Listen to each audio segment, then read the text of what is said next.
찬양합니다. 우리 말씀 같이 보겠습니다. 야고보서 4장 11절부터 17절까지입니다.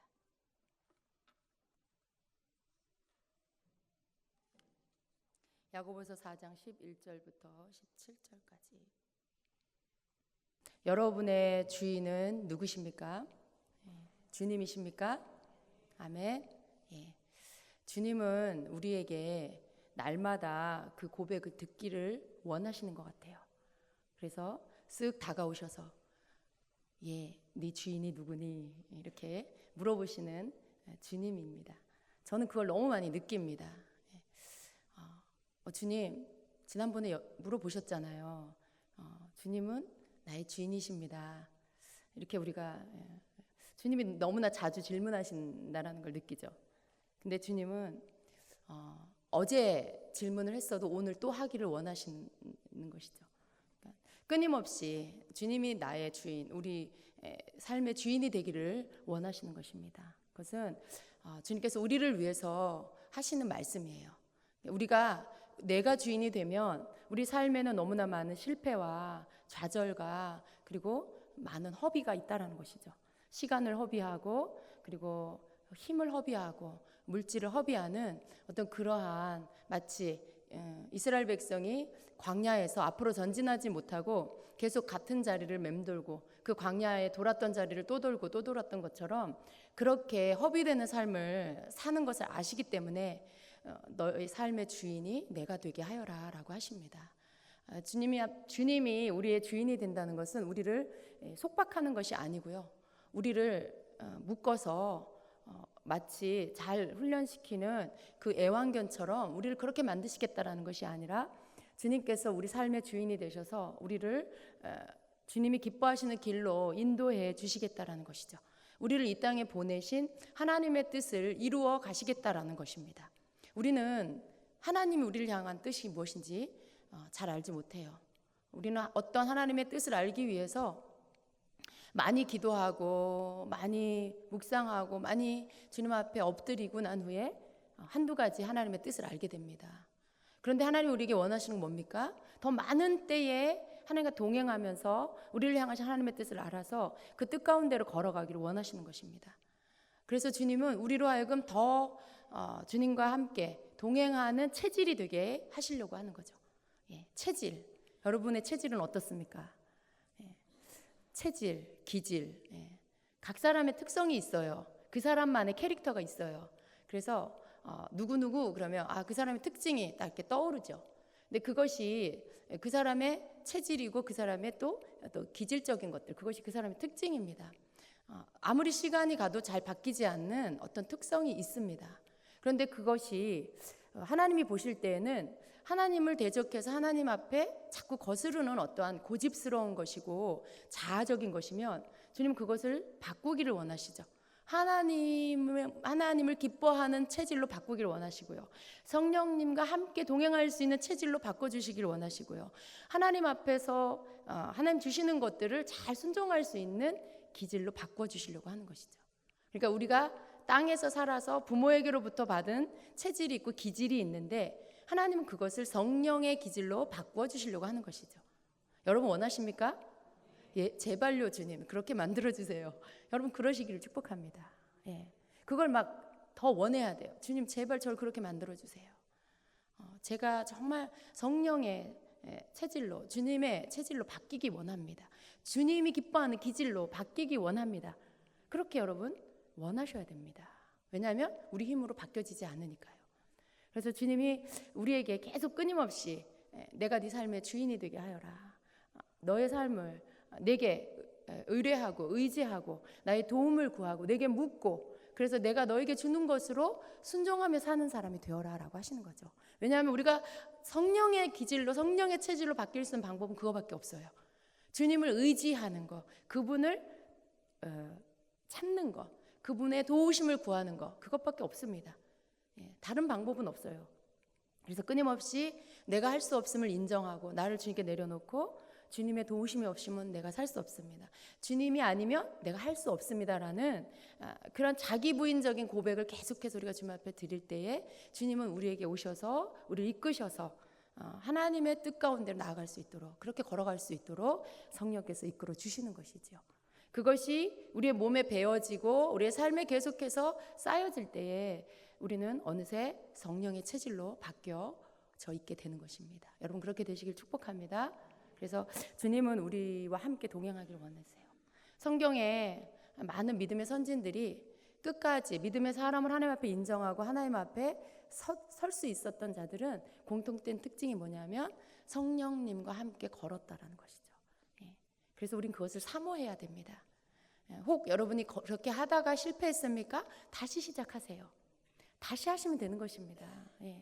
끝은 없어요. 우리가 사는 동안 주님이 부르시는 그날까지 이제는 끝났다, 이젠 망했다, 그런 건 없습니다. 여러분, 우리는 혹 넘어질 때도 있고 혹 실수할 때도 있습니다. 그러나 다시 일어나서 시작하시기를 축복합니다. 언제든지 여러분이 깨달은 그 지점에서 다시 일어나서 주님을 바라보시고 이전보다 더 원하는 마음, 이전보다 더 낮아진 마음으로 주님을 구하여서 그분과 함께 걷는 여러분이 되시기를 축복합니다. 아멘. 오늘 우리 야고보서 4장 11절 이하의 말씀을 보니까 형제들아 서로 비방하지 말라.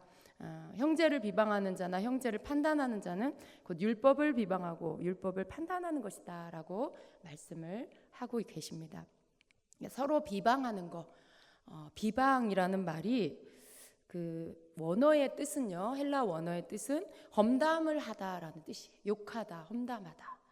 여러분 비방 그러면 조금 그게 정확하게 뭘 말하는 것인지 여러분이 잘 모를 수도 있어요. 그런데 이 뜻은 험담하는 걸 말하는 거예요. 남을 욕하는 걸 말하는 거예요. 무슨 뜻인지 아시겠지요? 험담, 다른 사람을 이렇게 다른 사람의 허물, 다른 사람을 막 안 좋게 말하는 거, 그리고 심지어 다른 사람을 이렇게 욕하는 거, 그것을 비방하는 것이 비방한다라고 말하는 것입니다. 그래서 형제들아 서로 비방하지 말라라고 말씀합니다. 또 비방하는 것과 판단하는 것이 율법을 비방하고 율법을 판단하는 것이다 라고 말씀해요. 여러분 율법을 우리가 비방할 수 있나요? 율법을 우리가 판단할 수 있나요? 우리는 그럴 자격이 없습니다. 왜냐하면 율법을 내신 분이 바로 하나님이시고요. 그리고 그 율법을 가지고 판단하시는, 재판하시는 분이 바로 하나님이시기 때문에 우리가 율법을 비방하거나 우리가 율법을 판단하는 그러한 것을 할 수 없습니다. 그런데 우리는 너무 쉽게 율법을 비방하고 판단할 때가 많이 있어요. 그게 뭐냐면 남을, 형제를 비방하고 판단하는 게 곧 율법을 비방하고 판단하는 것이다라고 말씀하고 있기 때문에 그렇습니다. 하나님이 법을 내셨고요. 하나님이 그 판단하는 재판관이 되십니다. 그런데 왜 형제를 비방하는 게 왜 율법을 비방하는 것이고 왜 율법을 판단한 것이 될까? 이렇게 생각할 수 있죠. 그런데 율법을 우리가 생각해 볼 때 하나님께서 구약의 선지자들을 통해서 또 하나님께서 그 모세를 통해서 율법을 주셨죠. 그런데 그 율법을 다 축약하면 사실은 십계명이에요. 근데 그 십계명을 주셨는데 그 십계명을 예수님 오셔서 우리에게 세 계명으로 두 가지 계명으로 주셨죠. 그것이 첫 번째 큰 계명이 뭡니까? 바로 하나님을 사랑하라는 것이죠. 그리고 두 번째 계명이 내 이웃을 사랑하는 것입니다. 이것이 율법이에요. 그런데 이 제일 큰 계명의 이 두 가지죠. 이 율법을 비방하고 판단하는, 왜 형제를 비방하고 판단하는 게 왜 율법을 비방하고 판단하는 것인가? 그것은 여러분 그 율법의 내용이 하나님을 사랑하고 내 이웃을 내 몸과 같이 사랑하라라고 하신 내용이 그 율법인데 우리가 형제를 비방하고 판단을 하게 되면 형제를 사랑하는 게 아닌 것이죠. 형제를 사랑하는 게 아닌 것이 아니라 형제를 미워하는 것이죠. 형제를 어떻게 보면 더 심하게 말하면 저주하는 것이기도 합니다. 그렇기 때문에 그게 형제를 비방하고 판단하는 게 율법을 비방하고 판단하는 것이 되고요. 결국은 율법을 내신 하나님 앞에서 그러한 행위를 하고 있는 것이 된다라는 것입니다. 굉장히 무서운 거죠. 나는 단지 어떤 얄미운 사람을, 어떤 정말 못된 사람을, 못된 형제를 좀 욕을 한 건데, 그게 야고보서에 뭐라고 말씀한다고요? 율법을 욕한 거고 율법을 험담한 거고 더 나아가서 율법을 만드신 하나님을 향한 것이 된다라고 말씀하고 있는 것이죠. 그래서 참 우리는 그런 것 같아요. 하나님을 믿는 그리스도인이 된다라는 것은 모든 면에서 굉장히 많은 삶의 모든 영역에서 굉장히 조심스러운 그러한 신분이다라는 것이죠. 자칫 우리가 이 땅에서 하나님의 말씀을 잘 알지 못하고 함부로 행하는 말과 행동이 나도 모르는 사이에 그것이 하나님을 향해서 하는 게 될 때가 많이 있고요. 또 하나님의 내신 법에 대해서 어기는 것이 되는 그러한 경우가 많이 있기 때문에 그렇습니다. 그래서 우리가 비방하지 말라, 험담하지 말라라는 이 말씀이 우리가 그냥 쉽게 그냥 이렇게 겉면을 듣듯이 혹은 잠깐 꾸지람을 받듯이 이렇게 야단 맞는 그 정도가 아니고요. 이것은 우리의 삶에서 끊어버려야 할 것들이 된다라는 것입니다. 여러분, 교회 안에서 이 비방은요, 사실은 이것은 굉장히 강한 마귀의 그 수단이 됩니다. 우리가 그냥 비방하는 것 같지만요, 그 사람이 그러한 일들을 계속해서 하게 됐을 때 결국은 나도 모르는 사이에 그 사람은 마귀의 도구로 쓰임을 받고 있는 거예요. 왜냐하면 이 비방은 교회 안에서, 공동체 안에서 남을 비방할 때 그 비방하는 소리로 인해서 교회의 한 부분이 약해지는 것입니다. 교회 공동체가 건강하게 연합이 되고 하나 되는 것이 아니라 교회 공동체가 약해지는 거예요. 이 판단하다라는 단어의 헬라의 원리가 분리하다입니다. 분리하다. 그러니까 형제를 비방하고 판단하게 되면 결국 교회 공동체를 험담하고 분리하게 되는 일을 자신도 모르게 하고 있게 되는 것입니다. 이것이 개인의 어떤 관계 안에서의 일인 것 같지만 사실은 우리가 주의하지 않으면 교회 공동체를 약화시키는, 허물고 있게 되는 그런 일을 하게 되는 것이다라는 것이죠. 그래서 우리는 이러한 부분에 있어서 우리의 입을 좀 더 조심해야 되겠습니다. 하나님께서 이 율법을 비방하는 것이고 율법을 판단하는 것이다라고 했기 때문에 하나님이 내신 법, 하나님이 우리에게 주신 그 법은 뭐예요? 그리스도인이 이 땅에서 사는 동안에 필요한 법이에요. 우리가 이 땅에 사는 동안에 필요한 법인 것이죠. 근데 그 법에 대해서 비방을 하는 것이고 그 법에 대해 판단하는 것이 되기 때문에 결국은 뭡니까? 하나님, 이 법은 틀렸어요. 이 법은 잘못됐어요. 이렇게 말하고 있는 거나 같게 돼버리는 것이죠. 그래서 우리가 이러한 부분에 있어서 형제를 비방하는 것, 형제를 판단하는 이러한 것들이 우리가 정말 이렇게 내가 지금 하려고 하는 말이 이게 비방은 아닌가? 이것이 판단하는 건 아닌가? 다시 한번 생각해 보고요. 만일 우리가 그러한 것에 마음이 걸린다라면 우리 입을 다물어야 될 것입니다. 왜냐하면 하나님 앞에 지금 우리는 죄를 범하고 있는 것이 되기 때문에 그렇습니다. 그래서 형제를 비방하지 말아라 라고 이렇게 말씀을 하고 있습니다. 12절에는 입법자와 재판관은 오직 한 분이시니 능히 구원하기도 하시며 멸하기도 하시느니라. 너는 누구이기에 이웃을 판단하느냐라고 말씀합니다. 계속 이어지는 말씀이에요. 하나님이 바로 오직 하나님 한 분만 그 입법자와 재판관이 될 수가 있습니다. 하나님만이 율법을 가지고 그 판단을 하실 수가 있는 분이신 거죠. 그런데 하나님은 어떤 분이십니까? 하나님은 능히 구원을 하시기도 하고 멸하시기도 하는 분이십니다. 여러분, 법을 가지고 재판을 하시는 분은 그 권위가 있으시죠. 그 권한이 있으시죠. 하나님만이 그 율법을 가지고 판단하실 수가 있는데 하나님이 가지신 능력이 뭐예요? 능히 구원하시기도 하고 멸하기도 하신다라는 것입니다. 이 구원하기도 하고 멸하기도 한다. 이것은 여러분 한 영혼의 구원과 멸망이 달려 있는 거예요.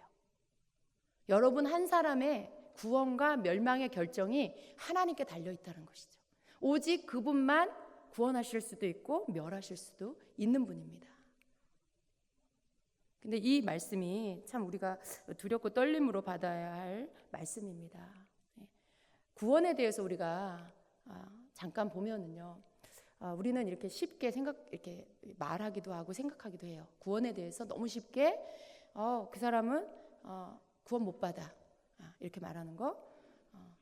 예를 들어 어떤 사람은 또 누구누구 이름을 대고 기도해보고 그 사람은 구원받을 수 없어 이렇게 말하는 거. 근데 요즘 그런 일들이 비일비재합니다, 여러분. 근데 그건 굉장히 아주 강력한 그런 판단이고요. 그리고 그것은 죄입니다. 왜냐하면 구원의 문제에 있어서 오직 하나님만이 아세요. 그리고 우리는 이렇게 말할 수 있어요. 만일 저 사람이 계속해서 죄를 끊지 않고 계속해서 저렇게 살다가는 구원을 받을 수가 없게 돼 라고 말할 수 있어요. 죄 가운데 빠진 어떤 한 사람을 향해서 저 사람이 죄에서 돌이키지 않고 계속 저렇게 죄 가운데 빠져서 살면 저 사람은 구원받지 못해. 이건 맞는 말이에요. 또 예수님 믿지 않는 저 불신자는 구원받을 수 없어. 이렇게 말할 수 있어요. 구원을 못 받는 전제가 분명히 있는 거죠. 죄를 계속해서 짓고 죄에서 돌이키지 않고 회개하지 않으면 구원받지 못해. 이건 성경 말씀이에요. 그리고 또 예수님을 믿지 않으면 구원받지 못해. 이건 성경 말씀이에요. 이건 비방도 아니고 판단도 아니에요.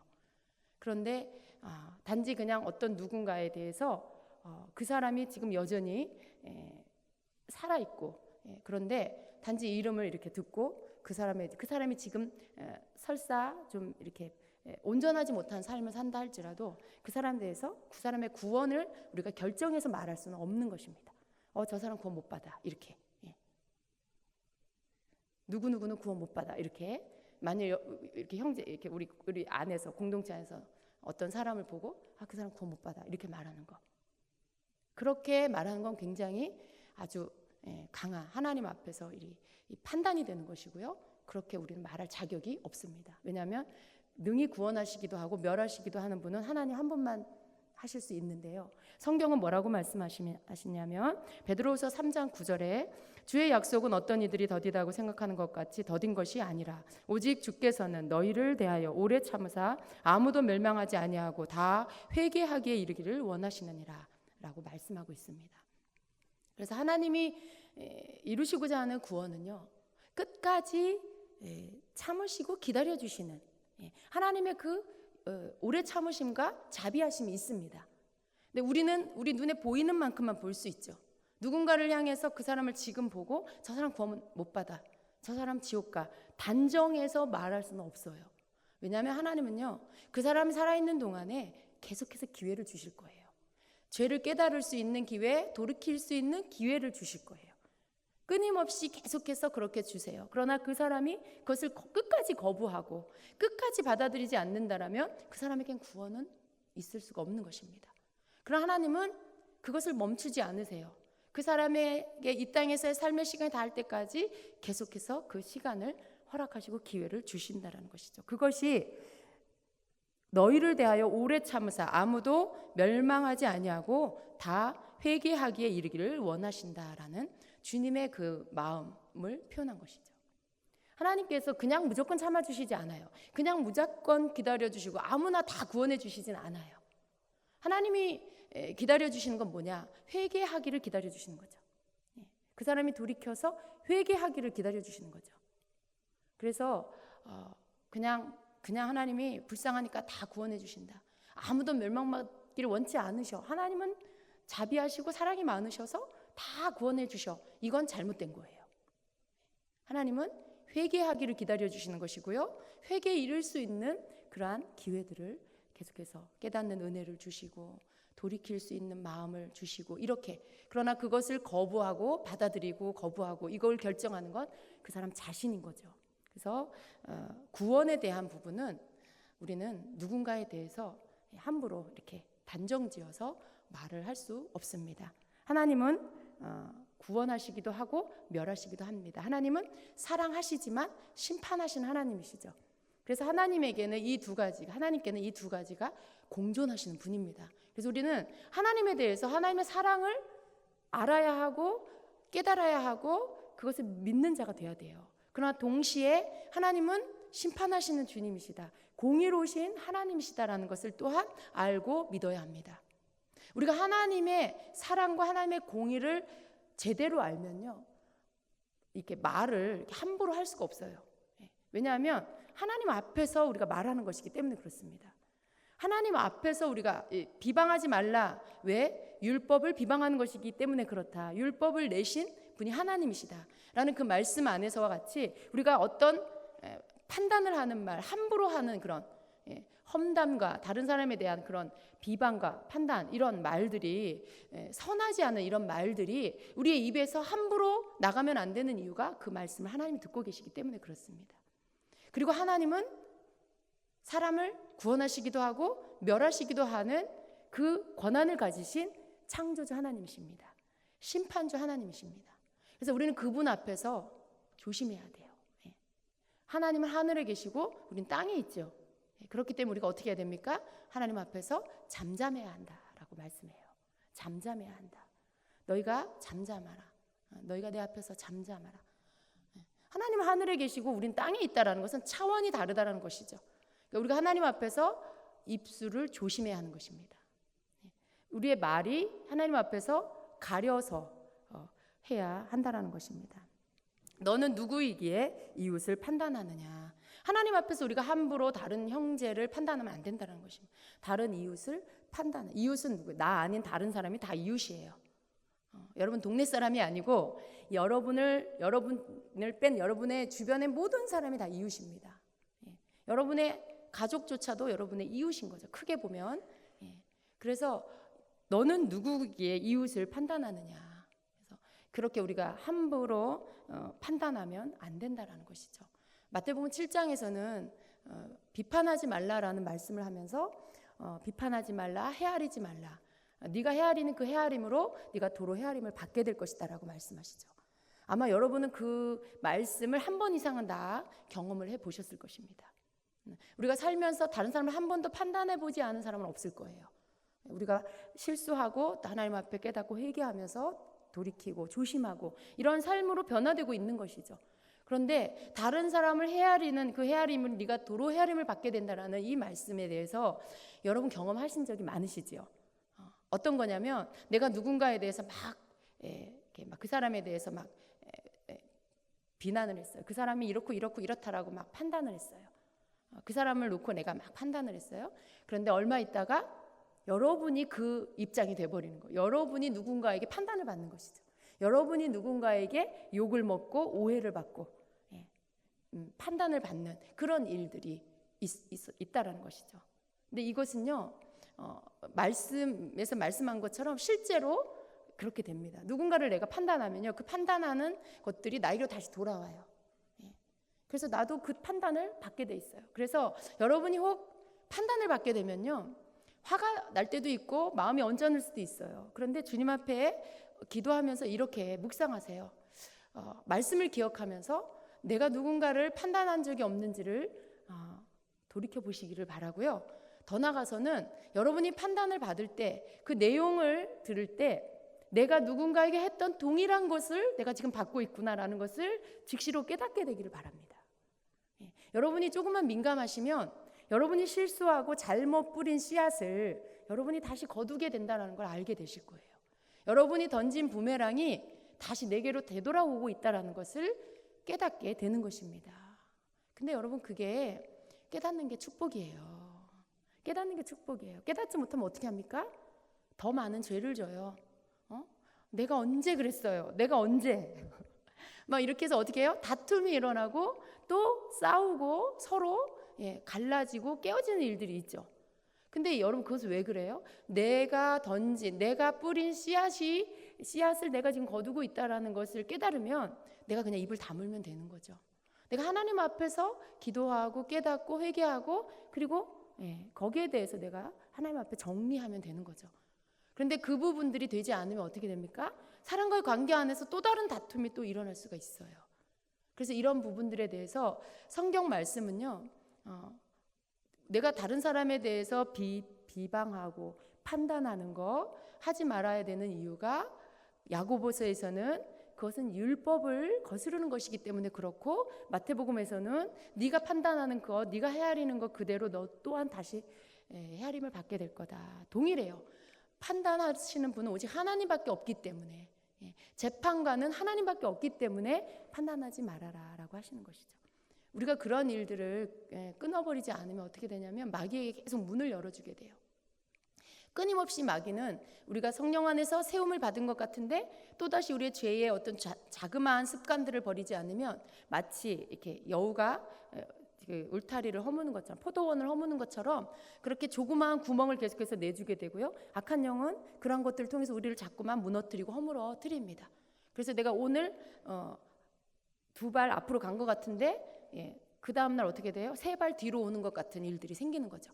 내가 성령 안에서 이만큼 올라간 것 같은데 다시 또 내 작은 부분들을 허용하는 것, 나의 이러한 죄의 조그마한 것들을 버리지 못하고 허용하기 때문에, 내 입술을 허용하기 때문에 다시 뒤로 후퇴하게 되는, 다시 넘어지게 되는 일들이 있게 되는 것입니다. 넘어진다라는 것은 성령께 순종해서 주님과 더 가까워졌다가 더 친밀해졌다가 내가 자그마한 부분에 입술을 통제하지 않음으로 인해서 남을 험담하고 비방하는 것으로 인해서 다시 성령님과 멀어지고 그리고 더 밑으로 떨어지는 것이죠. 마음은 굉장히 황폐해지고 감정 조절이 안 되고 이 안에 성령님과 함께 그 평강을 누리지 못하고 여러분이 그러한 마음밭의 상태가 돼버리면 뒤로 물러나 버린 거예요. 후퇴하게 돼버린 것입니다. 그래서 여러분의 마음이 어떠하냐를 잘 보셔야 돼요. 어떠한 사건 속에 여러분이 평강을 잃어버리고 여러분의 마음이 쑥대밭이 됐다. 그럼 지금 성령님과 멀어진 거죠. 그 전날 기도하고 묵상하고 말씀 깨닫고 막 회개하고 굉장히 좋았는데 그 다음날 잠깐의 대화 속에 누군가를 험담하고 욕한 걸로 인해서 어떤 사람에 대해서 험담하고 판단한 걸로 인해서 여러분이 그걸로 인해서 잘못된 씨를 뿌리고 잘못된 것을 거두게 되면 여러분 마음이 황폐해져 버려요. 깨져버리죠. 그러면 성령님과 또 멀어지게 되는 것입니다. 그래서 우리는 또 내가 선 것 같은데 또 넘어지고 또 앞으로 간 것 같은데 또 뒤로 후퇴하고. 왜 성도가 성장하지 않을까요? 끊임없이 주님을 내가 사랑하고 찾는데도 불구하고 왜 성도는 성장하지 않는 성도가 많을까요? 앞으로 나가고 뒤에는 구멍이 있어요. 그 구멍을 메꾸지 않아요. 그 구멍을 별로 대수롭지 않게 생각해요. 내가 입술로 이렇게 말을 쏟아내는 것, 여기에 문단속을 하지 않으면 끊임없이 나는 계속 뒤로 후퇴하는 일들을 허용하고 만다라는 것입니다. 그래서 우리가 남을 비방하지 말아라 라는 이 말씀이, 남을 판단하지 말아라 라는 이 말씀, 우리가 가장 쉽게 범죄할 수 있는 게 생각이고요. 그리고 생각에서 나오는 말이에요. 그러니까 내가 어떤 생각을 하냐라는 것에 따라서 내 말이 나오는 것이죠. 여러분이 선한 생각, 성령의 생각, 하나님이 주시는 그러한 은혜의 생각을 하는데 입술에서 비방이 나오진 않죠. 입술에서 남을 욕하거나 험담하는, 판단하는 말이 나오진 않죠. 근데 내 생각 안에 그러한 것들이 계속해서 활동하고 있으면 언젠간 입술에서 그게 나오는 것이죠. 그래서 여러분이 문단속을 잘 하시려면 생각의 단속을 잘 하셔야 되는 거예요. 내 생각에서 하나님이 기뻐하시지 않는 말씀을 거스르는 것들이 활동하고 있다. 그러면 여러분이 거기 생각의 차원에서 그것들을 차단하시고 그것들에 대해서 끊어버리고 정리를 하셔야 돼요. 그랬을 때 여러분의 입술로까지 나오는 것들을 여러분이 단속할 수가 있습니다. 이것은요, 결국은 여러분 자신의 손해이기 때문에 하면 안 되는 거예요. 성령님과 멀어지는 것이기 때문에 하면 안 되는 것이죠. 우리는 날마다 앞으로 나아가야 되죠. 뒤로 후퇴하면 안 돼요. 그런데 나도 모르는 사이에 계속해서 후퇴할 수 있게 되기 때문에 이러한 일들이 우리에게서 버려져야 하는 것입니다. 13절에 보니까 들으라 너희 중에 말하기를 오늘이나 내일이나 우리가 어떤 도시에 가서 거기서 1년을 머물며 장사하여 이익을 보리라 하는 자들아 내일 일을 너희가 알지 못하는도다. 너희 생명이 무엇이냐 너희는 잠깐 보이다가 없어지는 안개니라 라고 말씀해요. 계속해서 야고보서 4장 본문의 말씀에서 뭐 다른 말씀을 하는 것 같지만 사실은 이 말씀 가운데서 우리에게 가르쳐 주시는 것은 하나님이 우리의 주인이시다라는 말씀이에요. 우리가 하나님 앞에서 살고 있고 그분이 우리의 구원자시고 그분만이 우리의 삶을 판단하실 수 있는 분이다. 그래서 우리가 남을 함부로 정죄하고 비방하는, 판단하는 그러한 그러한 일들을 하면 안 된다라는 그 말씀을 하면서 결국은 뭐예요? 여기서 가르치고 있는 것은 하나님이 우리의 주인이시다라는 말씀인 거죠. 우리는 하나님 앞에서 살고 있다라는 그 말씀을 하는 거예요. 그러면서 13절에 한 사업가를 예를 들어서 말씀을 하고 있습니다. 너희 중에 말하기를 오늘이나 내일이나 우리가 어떤 도시에 가서 거기서 1년을 머물며 장사하며 이익을 보리라 라고 말하는 어떤 사람이 있는 거예요. 그런데 그 사람에 대해서 뭐라고 하냐면 내일 일을 너희가 알지 못하는데 내일 일을 너희가 알지 못하는데 너희가 계획하고 너희 생각으로 너의 생각으로 계획하고 너의 생각으로 어떤 미래의 일들에 대해서 이렇게 될 거야 저렇게 할 거야라고 너희가 그렇게 할 수 있느냐? 네가 네 삶의 주인인 것 같지만 네가 주인이 아니다. 너의 삶은 너의 생명은 잠깐 있다가 아침에 있다가 사라지는 안개 같은 그러한 것이다라고 말씀을 하는 것이죠. 우리 인생의 생명이요, 우리의 삶이 그냥 안개 같은 거라는 거죠. 여러분 그렇게 인정하시나요? 그러니까 하나님 앞에서 보면요, 우리의 삶은 굉장히 정말 이렇게 약한 거예요. 불안정하고 온전치 못하고 약한 것이죠. 너무나 유한한, 너무나 한계를 이렇게 느끼는 그런 것이죠. 어느 만큼밖에 할 수 없는 그런 유한한 존재가 우리예요. 인간이에요. 그런 반면 하나님 어떤 분이십니까? 만물을 지으신 분이시고요. 처음과 끝이 하나님은 어느 때 갑자기 이렇게 지어지신 분이 아니죠. 스스로 존재하시는 분이고요. 영원하신 하나님이시고요. 모든 것을 지으셨고 모든 것을 이끄시는 분이고요. 생명의 주인이 되시고요. 그런 하나님 앞에서 우리가 지은 피조물로서 살아가는 것입니다. 그렇기 때문에 우리가 하나님 앞에서 함부로 이렇다 저렇다 판단, 이건 이거야 저건 저거야, 이 사람은 이게 잘못됐어 저게 잘못됐어, 그렇게 하는 것들이 얼마나 우리가 월권을 하고 있는 것인지 모른다라는 것이에요. 이 상인도요, 자기가 계획을 해요. 우리가 저기 먼 도시에 가서 거기서 한 1년쯤 머물면서 거기서 좀 물건도 팔고 그렇게 해서 좀 이익을 많이 남겨서 돈을 좀 벌자. 내가 좀 그렇게 해야 되겠다. 이렇게 계획을 세우는 거예요.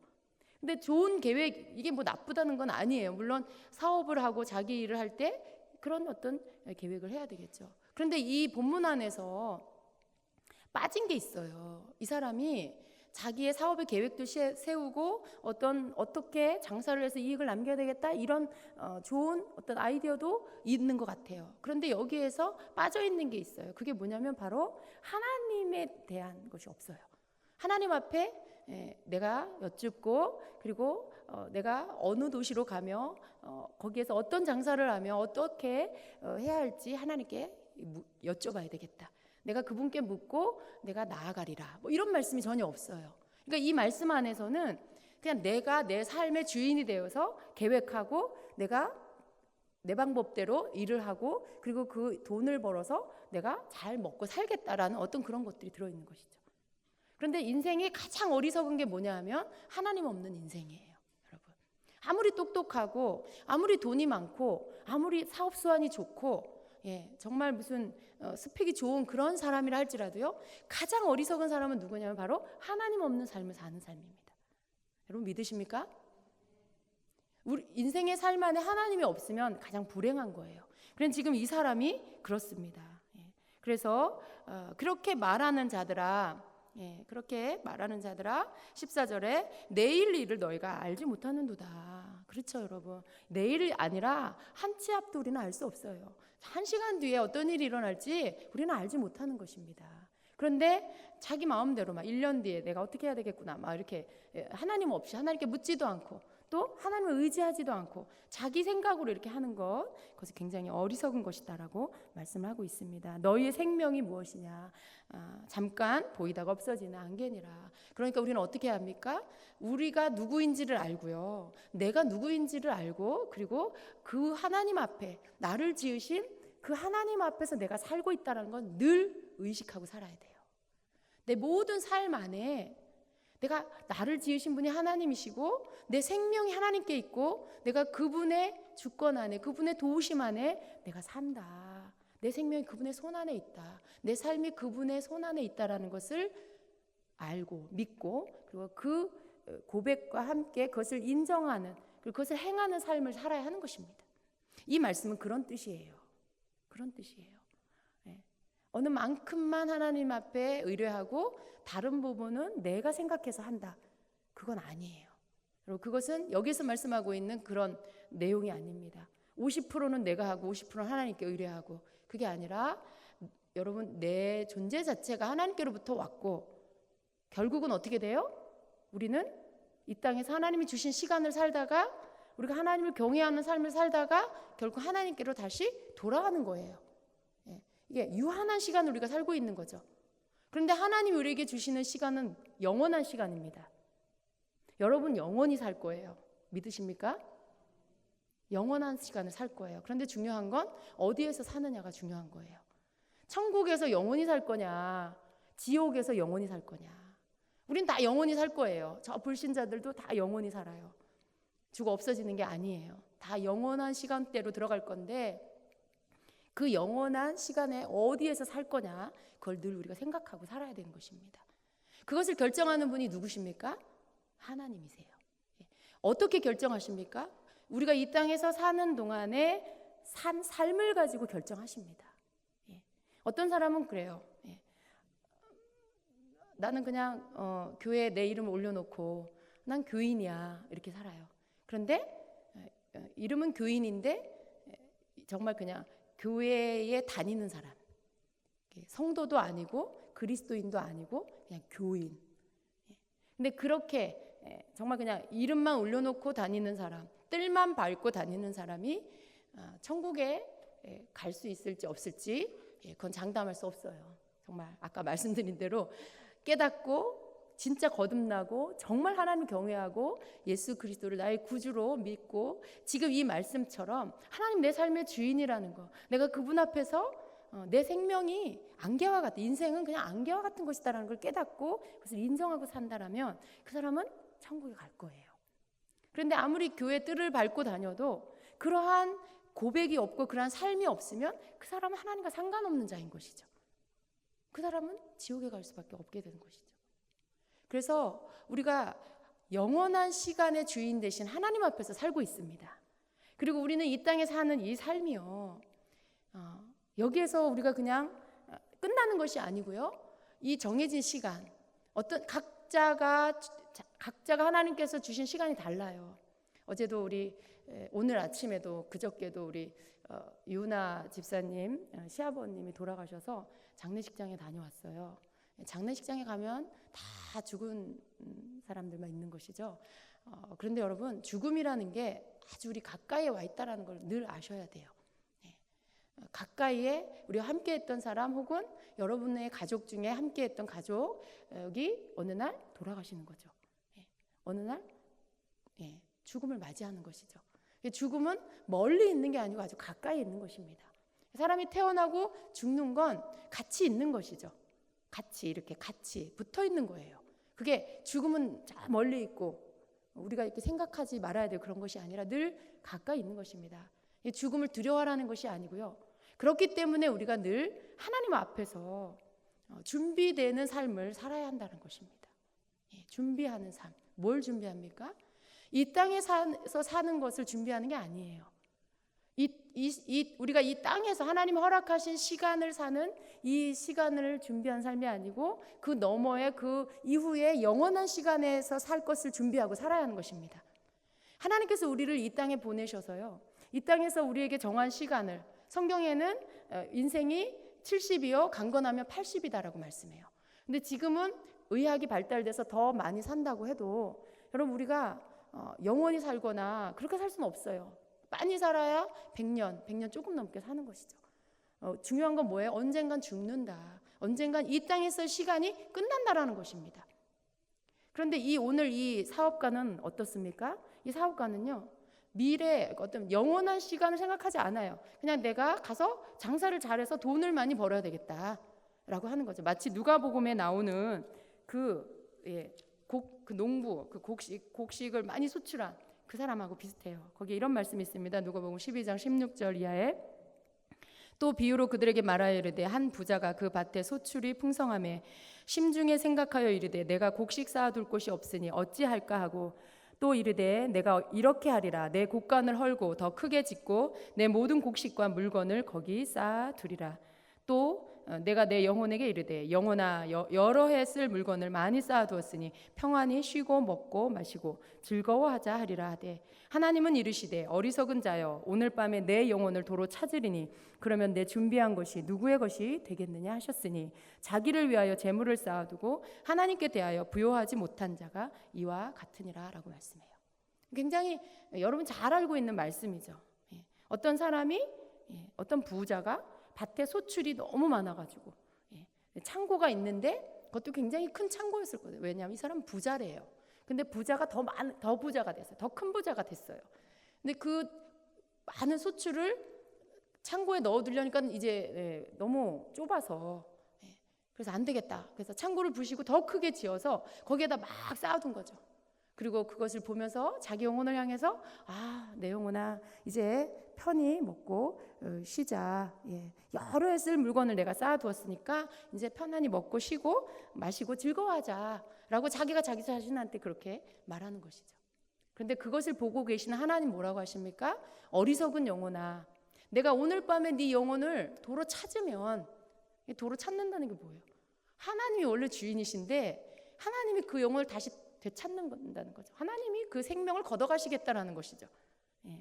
그러면 네가 쌓아놓은 그 모든 그 재산이 누구의 것이 되겠느냐라고 말씀하는 거예요. 하나님의 주권인 거죠. 근데 이 사람이 왜 어리석은 자입니까?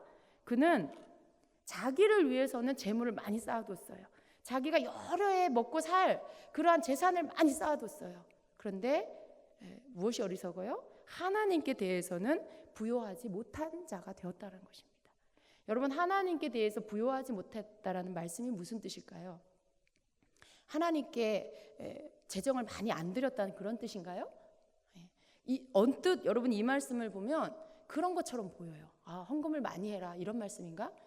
근데 여러분 그런 뜻이 아니라 이 말씀은요, 자기를 위해서 미래를 준비하고 자기가 이 땅에서 사는, 육신을 위해서 사는 이 땅에서의 삶에 대한 것들은 대비를 많이 해놓고 많은 것들을 준비해놓고 그런 재물을 막 쌓아놓고 있었는데 준비하지 않은 게 있어요. 그러니까 하나님에 대해서 부요하지 않다라는 그 말씀은 생명의 주인이 하나님이시고 하나님이 창조주신데 그분이 나를 이 땅에 보내셨고 내 삶에 하나님이 나에게 주신 삶의 목적이 있는데 거기에 대해서 알려고 하지도 않았고 하나님의 뜻을 알려고 하지도 않았고 하나님이 무엇을 기뻐하시는지 하나님 주인 되는 것들에 대해서도 알려고 하지도 않았고 그런 하나님을 알고자 하지 않은 것, 이것이 바로 하나님께 대하여 부요하지 못한 것이다 라고 말씀하는 거예요.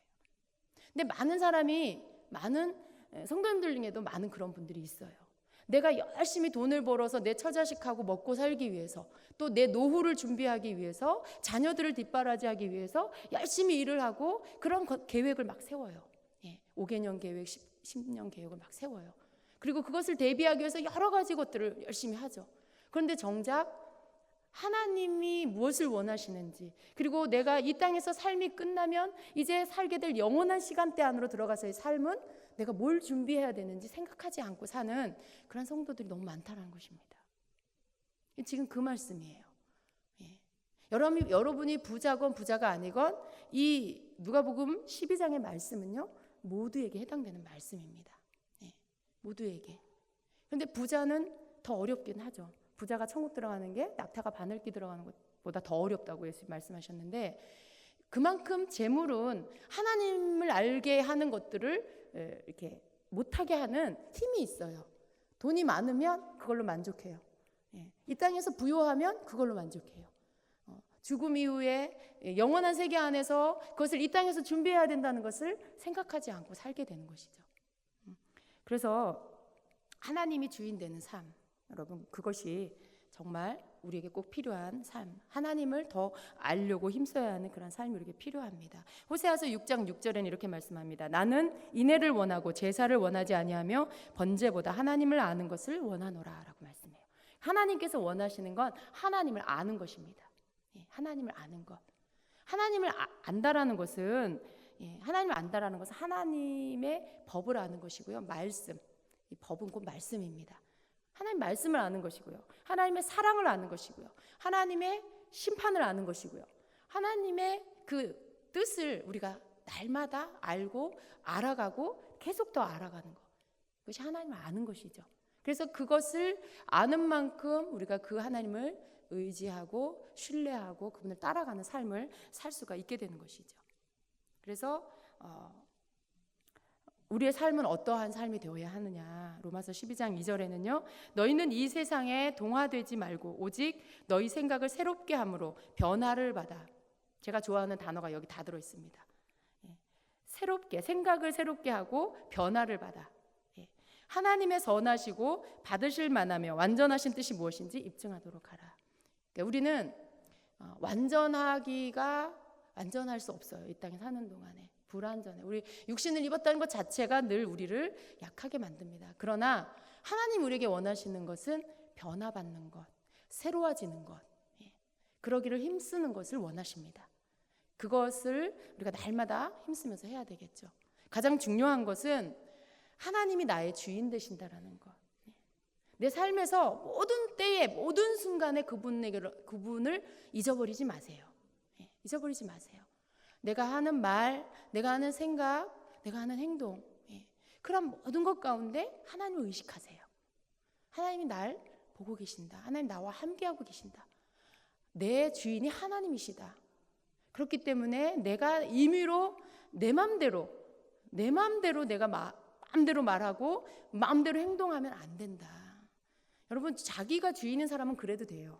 자기가 주인인 사람은 내 입 갖고 내가 말하는데, 내 손 갖고 내 발 갖고 내가 가고 싶은데 가는데 네가 왜 참견이야? 이럴 수 있어요.